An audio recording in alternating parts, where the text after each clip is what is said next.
నమస్తే, good afternoon, welcome to స్వతంత్ర news. నేను సౌన్య. బులెటిన్ల ముందుగా హెడ్లైన్స్ చూద్దాం. ఉమ్మడి రాష్ట్రంలో తెలంగాణకు అన్యాయం చేశారు, నీళ్లు ఇవ్వకుండా కాంగ్రెస్ కన్నీళ్లు పెట్టించిందన్న కేటీఆర్. ఐటీ సాఫ్ట్వేర్ రంగానికి హైదరాబాద్ రాజధాని, 21వ బయో ఆసియా సదస్సులో రేవంత్.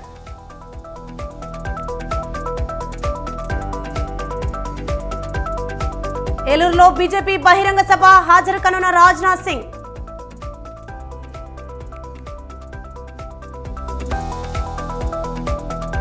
హుస్నాబాద్ రాములపల్లిలో ఉద్రిక్తత, బండి సంజయ్ యాత్రను అడ్డుకునేందుకు కాంగ్రెస్ నేతల యత్నం.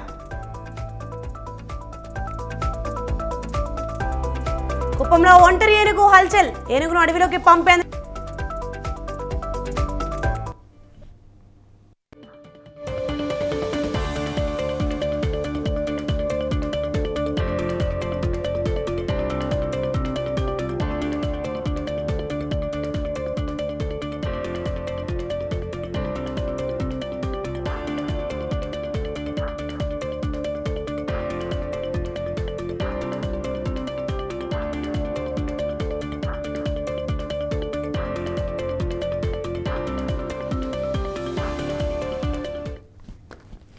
బులెటిన్లో బ్రేకింగ్ న్యూస్ చూస్తున్నాం. గత కొన్నాళ్లుగా గులాబీ బాస్ ఎందుకు సైలెంట్ అయ్యారు?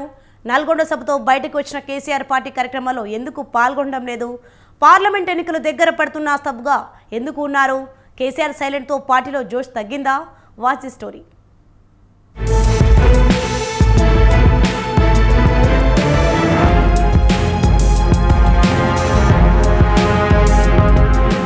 తెలంగాణలో కాంగ్రెస్ ప్రభుత్వాన్ని ఏర్పాటు చేసిన రేవంత్ వెంటనే అసెంబ్లీ సమావేశాలు నిర్వహించారు. ఈ నేపథ్యంలోనే స్పీకర్ ఎమ్మెల్యేల చేత ప్రమాణ స్వీకారం చేయించారు. ఈ ప్రమాణ స్వీకారానికి కేసీఆర్ హాజరు కాలేదు. కొన్ని రోజుల తర్వాత అసెంబ్లీలోని స్పీకర్ ఛాంబర్లో కేసీఆర్ ఎమ్మెల్యేగా ప్రమాణ స్వీకారం చేశారు. కాంగ్రెస్ ప్రభుత్వం కృష్ణా, గోదావరి ప్రాజెక్టులను కేంద్ర ప్రభుత్వానికి అప్పగించేందుకు ఒప్పుకుందని ఆరోపిస్తూ బీఆర్ఎస్ నేతలతో మొదటిసారి తెలంగాణ భవన్లో గులాబీ బాస్ మీటింగ్ నిర్వహించారు.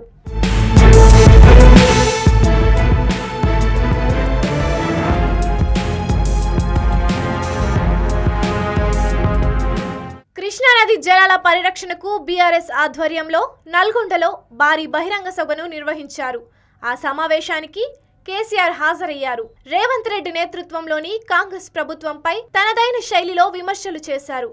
అదే సమయంలో తెలంగాణ అసెంబ్లీ బడ్జెట్ సమావేశాలు జరిగాయి. ప్రధాన ప్రతిపక్ష నేతగా ఉన్న కేసీఆర్ అసెంబ్లీ బడ్జెట్ సమావేశాలకు హాజరు కాలేదు. దీనిపై సీఎం రేవంత్ రెడ్డి అసెంబ్లీలోనే కేసీఆర్ తీరుపై తీవ్ర స్థాయిలో మండిపడ్డారు. అయినప్పటికీ రేవంత్ రెడ్డి వ్యాఖ్యలపై కేసీఆర్ స్పందించలేదు.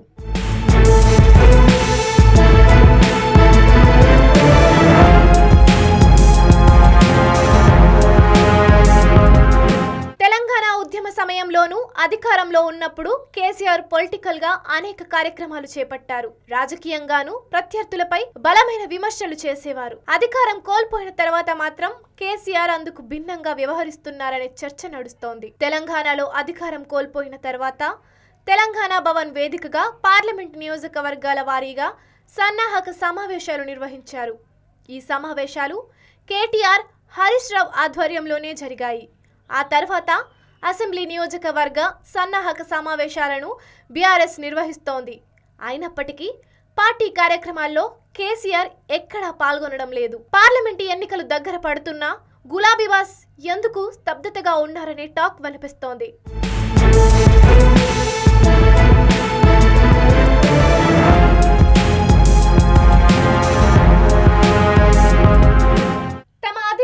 కేసీఆర్ పార్టీ కార్యక్రమాల్లో యాక్టివ్గా లేకపోవడంతో కేడర్ కూడా నిరుత్సాహంగా ఉంది. ఇక రాజకీయ వర్గాల్లో అయితే విభిన్నమైన చర్చ జరుగుతోంది. అసెంబ్లీ ఎన్నికల్లో బీఆర్ఎస్ ఓటమిని ఊహించని కేసీఆర్ ఫలితాల తర్వాత డీలా పడ్డారు. అందుకే అసెంబ్లీ సమావేశాలకు కేసీఆర్ హాజరు కాలేదని బీఆర్ఎస్ వర్గాల్లో టాక్ నడుస్తోంది. ప్రధాన ప్రతిపక్షంగా బీఆర్ఎస్ అవతరించిన తర్వాత జరగబోయే పార్లమెంటు ఎన్నికలు పార్టీకి కీలకంగా మారాయి. ఈ నేపథ్యంలోనే కేసీఆర్ సైలెంట్ కావడంపై రాజకీయ వర్గాల్లో చర్చనీయాంశంగా మారింది. పార్లమెంటు ఎన్నికలపై కేసీఆర్ కసరత్తులు చేస్తున్నారని, సరైన సమయంలో కేసీఆర్ ప్రజల్లోకి వస్తారని బీఆర్ఎస్ నేతలు చెబుతున్నారు. శస్త్రచికిత్స నుండి పూర్తి స్థాయిలో కోలుకున్న తర్వాత కేసీఆర్ తిరిగి యాక్టివ్ అవుతారని ఆ పార్టీ నేతలు అంటున్నాయి.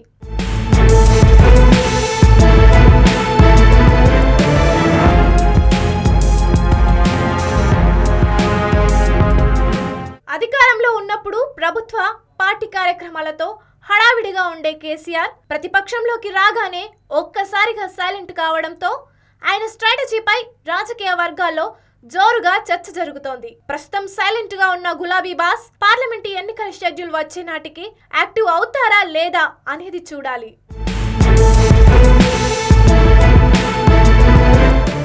స్వాతంత్రం తర్వాత అందుబాటులోకి రాబోతున్న మొదటి రైల్వే స్టేషన్ అది. హైదరాబాద్ తూర్పు ప్రాంతం అభివృద్ధికి తోడ్పడే స్టేషను అదే. హైదరాబాద్ ప్రజలు ఎప్పుడెప్పుడా అని ఎదురు చూస్తున్న చర్లపల్లి రైల్వే టెర్మినల్ మరికొద్ది రోజుల్లో అందుబాటులోకి రాబోతోంది. 100 ఏళ్ల కిందట కట్టిన సికింద్రాబాద్, నాంపల్లి, కాచిగూడ స్టేషన్ల తర్వాత ప్రయాణికులకు అందుబాటులోకి రాబోతున్న అతిపెద్ద స్టేషన్గా చర్లపల్లి రైల్వే టెర్మినల్ రూపుదిద్దుకుంటోంది. అంతర్జాతీయ స్థాయిలో సరికొత్త సదుపాయాలతో ప్రారంభానికి సిద్ధంగా ఉన్న చర్లపల్లి రైల్వే టెర్మినల్పై స్వతంత్ర స్పెషల్ స్టోరీ.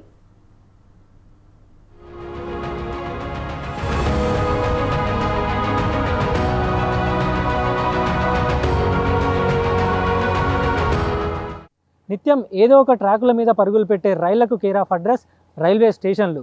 రైల్వే స్టేషన్ల సంఖ్య పెరుగుతున్న కొద్దీ ఆ రవాణా వ్యవస్థతో పాటు ఆ ప్రాంత అభివృద్ధికి కూడా రైల్వే స్టేషన్లు తోడ్పడతాయి. ఇక హైదరాబాద్లో సికింద్రాబాద్, నాంపల్లి, కాచిగూడ, లింగంపల్లి ప్రస్తుతం ఈ 4 చోట్ల నుంచి రైళ్లు రాకపోకలు సాగిస్తుండగా మరి కొద్ది రోజుల్లోనే హైదరాబాద్లోని ప్రజలకు అదేవిధంగా తెలంగాణలోని వివిధ ప్రదేశాలకు వెళ్ళే వారి కోసం కొత్తగా చర్లపల్లి రైల్వే టెర్మినల్ అందుబాటులోకి రాబోతుంది. ఇప్పటి వరకు సికింద్రాబాద్ రైల్వే స్టేషన్ లేదా కాచిగూడ, నాంపల్లి ఈ మూడింటి మీద ఎక్కువగా రద్దీ ఉండేది. ఇప్పటి నుంచి ఈ కొత్తగా చర్లపల్లి టెర్మినల్ అందుబాటులోకి వచ్చిన తర్వాత కొంత ఆ స్టేషన్ల మీద ఒత్తిడి అనేది కూడా తగ్గుతుందని అటు రైల్వే రంగ నిపుణులతో పాటు దక్షిణ మధ్య రైల్వే కూడా తెలుపుతుంది.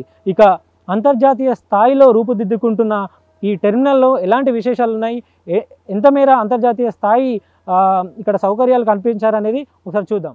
హైదరాబాద్లో పెరుగుతున్న జనాభాకు అనుగుణంగా ప్రస్తుతం ఉన్న సికింద్రాబాద్ స్టేషన్ మీద ఒత్తిడి తగ్గించేందుకు దక్షిణ మధ్య రైల్వే చర్లపల్లి రైల్వే టెర్మినల్కు శ్రీకారం చుట్టింది. 221 కోట్ల అంచనా ఖర్చుతో 2016లో ప్రారంభమైన టెర్మినల్ పనులు ప్రస్తుతం తుది దశకు చేరుకున్నాయి. పనులు ఒకవైపు కొనసాగుతున్నప్పటికీ రైళ్ల రాకపోకలకు ఎలాంటి ఇబ్బంది ఉండదని సౌత్ సెంట్రల్ రైల్వే తెలిపింది. లిఫ్టులు, ఎస్కలేటర్లు, ఫుట్ఓవర్ బ్రిడ్జిలు, వెయిటింగ్ హాల్స్, వాటర్ ఇలా అన్ని రకాల సదుపాయాలతో ప్రయాణికులకు సౌకర్యాలు కల్పించడంలో రాజీ లేకుండా టెర్మినల్ను సిద్ధం చేస్తున్నామని దక్షిణ మధ్య రైల్వే చెబుతోంది.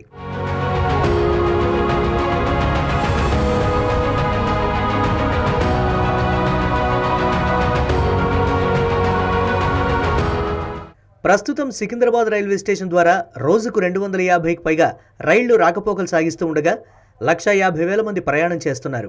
సికింద్రాబాద్తో నాంపల్లి, కాచిగూడ, లింగంపల్లి స్టేషన్లు కలుపుకొని దాదాపు 3 లక్షల మంది ప్రయాణం చేస్తున్నారు. సికింద్రాబాద్ రైల్వే స్టేషన్ కేంద్రంగా చర్లపల్లి శాటిలైట్ రైల్వే స్టేషన్లను భారతీయ రైల్వే అందుబాటులోకి తీసుకొస్తోంది.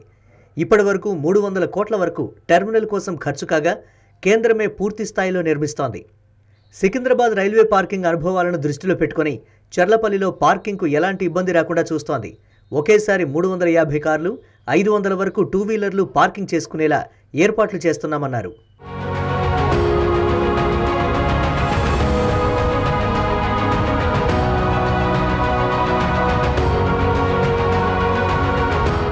వచ్చే నెల మొదటి వారంలో ప్రధానమంత్రి నరేంద్ర మోదీ చర్లపల్లి టెర్మినల్ను ప్రారంభిస్తారని బీజేపీ నేతలు చెబుతున్నారు.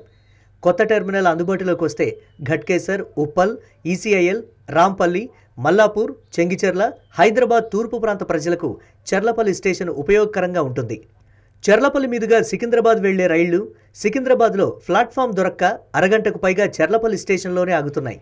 ఇక నుంచి చర్లపల్లి టెర్మినల్ అందుబాటులోకి రావడంతో ప్రయాణికులకు ఆగే ఇబ్బంది ఉండదని రైల్వే అధికారులు చెబుతున్నారు. వరంగల్ హైవే నుంచి 6.5 కిలోమీటర్లు, ఔటర్ రింగ్ రోడ్డు నుంచి 5 కిలోమీటర్ల దూరంలో చర్లపల్లి టెర్మినల్ ఉంటుంది. టెర్మినల్కు చేరుకునే రోడ్డు మార్గాల అభివృద్ధి కోసం రాష్ట్ర ప్రభుత్వానికి వివరించామని రైల్వే అధికారులు చెప్పారు. ఇక ఇప్పటికే చర్లపల్లిలో ఆగే ట్రైన్లు, అక్కడ స్టార్ట్ అయ్యే రైళ్ల వివరాలను దక్షిణ మధ్య రైల్వే తెలిపింది.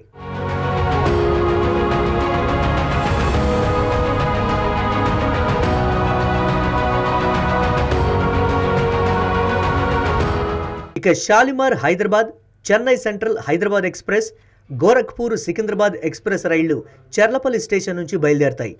దీనితో పాటు మరికొన్ని రైళ్లకు దక్షిణ మధ్య రైల్వే చర్లపల్లి స్టేషన్లో హాల్టింగ్ ఇచ్చింది. హైదరాబాద్ సిర్పూర్, సికింద్రాబాద్ సిర్పూర్ వెళ్లే కాగజ్ నగర్ ఎక్స్ప్రెస్, గుంటూరు సికింద్రాబాద్ వెళ్లే Golconda express, Secunderabad Sirpur Kagaz Nagar Bhagyanagar express, Vijayawada Secunderabad Satavahana express, Guntur Secunderabad express రైళ్లు ఇక నుంచి చర్లపల్లి స్టేషన్లో ఆగుతాయని భారతీయ రైల్వే ప్రకటించింది. రైళ్ల రాకపోకలతో పాటు టెర్మినల్లో ఏర్పాటు చేసిన 4 పిట్ లైన్స్లో ఒకేసారి 48 బోగీల రైళ్లు మెయింటెనెన్స్ జరుగుతాయి. 9 లిఫ్టులు, 5 ఎస్కలేటర్లు, 2 విశాలవంతమైన ఫుట్ఓవర్ బ్రిడ్జ్లు, దీంతోపాటు వాటర్ ఫెసిలిటీ, అదేవిధంగా ప్రత్యేక పార్కింగ్, ఎలాంటి ట్రాఫిక్ జామ్ లేకుండానే ప్రయాణికులు నేరుగా చర్లపల్లి టెర్మినల్ చేరుకునేందుకు ప్రత్యేక రూట్లను ఏర్పాటు చేయడంతో పాటు MMTS ఫేజ్ 2లో భాగంగా ఘట్కేసర్కి వెళ్ళే లైన్లోనే ఈ చర్లపల్లి ఉంది. సో ప్రయాణికులందరూ కూడా MMTS తోటి సిటీలోకి ఎంటర్ అయ్యేందుకు కూడా ప్రత్యేక లైన్ని అనుసంధానించడంతో ప్రయాణికులు రాబోయే రోజుల్లో పెద్ద ఎత్తున ఈ చర్లపల్లి రైల్వే టెర్మినల్కి ఆదరణ చూపించే అవకాశం ఉంటుంది. మొత్తానికి హైదరాబాద్ సిటీ శివార్లో ఏర్పాటైన ఈ టెర్మినల్ రాబోయే రోజుల్లో ప్రయాణికులకి ఎంతో సౌకర్యవంతంగా ఉండడంతో పాటు అది హైదరాబాద్ అభివృద్ధిని మరింత విస్తరించేందుకు కూడా ఎంతో దోహదపడుతుందని చెప్పడంలో ఎటువంటి సందేహం లేదు. ఇది మొత్తానికి చర్లపల్లి టెర్మినల్కి సంబంధించిన పూర్తి అప్డేట్స్. కెమెరామ్యాన్ చందుగోపితో విశాల్, స్వతంత్ర న్యూస్.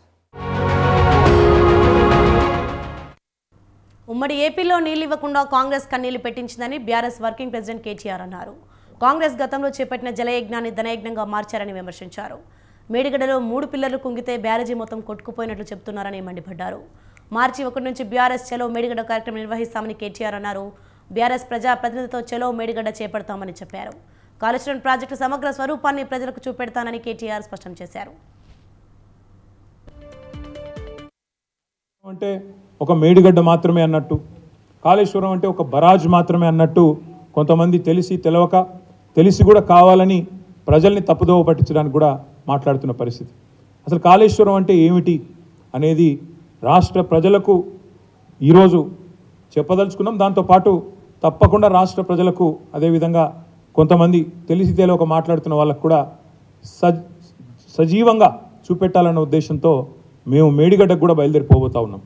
మరి పెద్దలు కేసీఆర్ గారు నల్లగొండ సభలో, బహిరంగ సభలోనే స్పష్టంగా చెప్పారు, మీరు పోవడం కాదు మేమే పోతాము నల్లగొండకి, మన మేడిగడ్డ మాత్రమే కాదు, అన్నారం పోతాము, సుందిల్ల పోతాము, మొత్తం కాళేశ్వరం ప్రాజెక్టు యొక్క సమగ్ర స్వరూపాన్ని ప్రజలకు అర్థమయ్యేటట్టు వాళ్లకు సజీవంగా చూపెడతాము అనే మాట కూడా ఈ సందర్భంగా నేను విజ్ఞప్తి చేస్తాను. వరంగల్ MGM హాస్పిటల్లో ఉద్యోగాలు కల్పిస్తామంటూ నకిలీ నియామక ఉత్తర్వులు జారీ చేసిన ఘటన ఆలస్యంగా వెలుగులోకి వచ్చింది. జనవరి 23వ తేదీతో జారీ చేసిన ఒక నకిలీ ఉత్తర్వు తాజాగా బయటకు వచ్చింది. ఓ మహిళా నిరుద్యోగిని ICU టెక్నీషియన్గా నియమిస్తూ ఫిబ్రవరి 26న విధుల్లో చేరాలని MGM హెల్త్ డిపార్ట్మెంట్ హాస్పిటల్ పేరును ఉత్తర్వులు ఇచ్చారు. దానిపై పచ్చపెన్నుతో సూపరింటెండెంట్ డాక్టర్ యాదవ్ కుమార్ అని సంతకం ఉంది. MGMలో రెసిడెన్షియల్ మెడికల్ ఆఫీసర్ ఉంటారు, రీజనల్ మెడికల్ ఆఫీసర్ పోస్ట్ లేదు. దీన్ని బట్టి ఎవరో నకిలీ నియామక పత్రాలతో నిరుద్యోగులకు వల విసురుతున్నట్లు తెలుస్తోంది.